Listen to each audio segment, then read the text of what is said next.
Hello bosses, welcome back to my channel. It's great to have you here.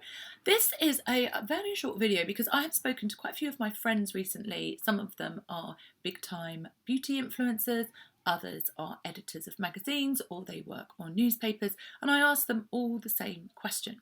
How can someone they don't know, a brand they don't know, get their attention? How can they really stand out? What's going to make them get back to them, right? What's really going to get their attention? And they all said, very weirdly, three things that were all very similar, if not exactly the same.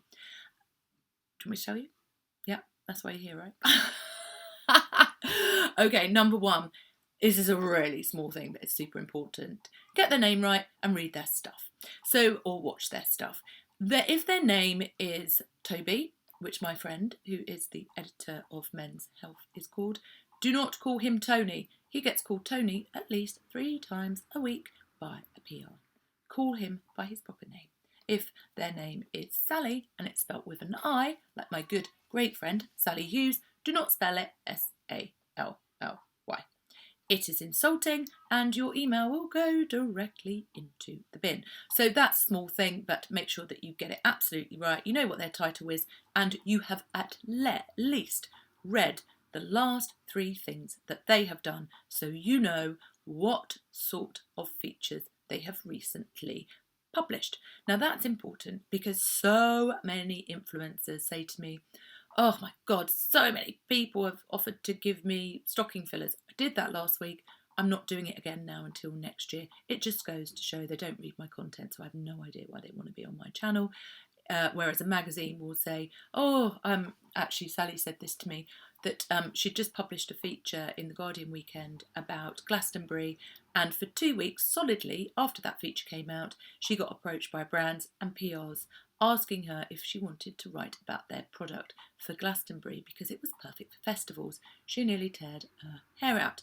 So make sure that you understand the person that you're writing to, you understand their name and their title, and that you get that absolutely spot on with your spelling, and also that you are clued up on the last couple of things that they have just written and that they are interested in. And the third and final thing is, remember that they are servicing their reader.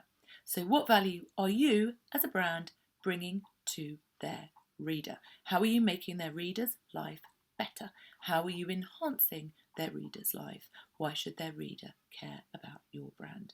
So get to know who their reader, their viewer, their listener, or whatever, who they are, what they're interested in, and make your pitch to them relevant.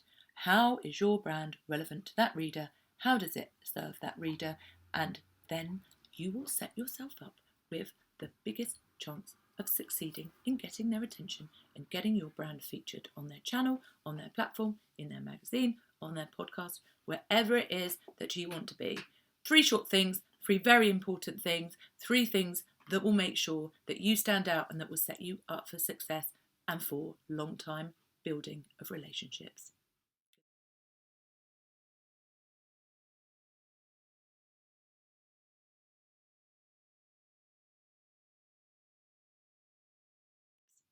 Good luck. Don't forget to subscribe.